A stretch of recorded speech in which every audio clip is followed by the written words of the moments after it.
अलिबाग तालुक्यामधील खुटल ठाकूरवाडी आणि आदिवासीवाडी या दोन वाड्यांमध्ये अद्यापही स्वातंत्र्य काळाच्या नंतरही साधं पायी चालत जाण्यापुरते देखील बरे रस्ते नाही आहेत। देशाला स्वातंत्र्य मिळून 80 वर्ष पूर्ण झाली, मात्र रायगड जिल्ह्यामधील या वाड्यांवरच्या गावकऱ्यांची रस्त्यांच्या अभावी मोठी हेळसांड होतीये।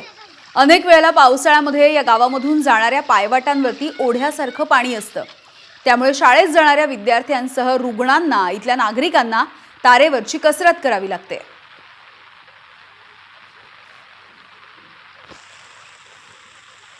काम होणार कसं आणि कुठून मंजूर करणार?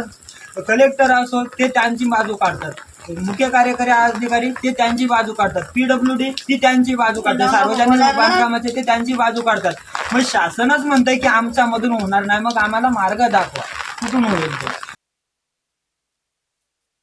वर्ष झाले आम्ही सरकारकडे निवेदन देतो, जिल्हा अधिकाऱ्यांकडे आम्ही निवेदन देतो, मुख्य कार्यकारी अधिकाऱ्यांकडे आम्ही निवेदन देतो।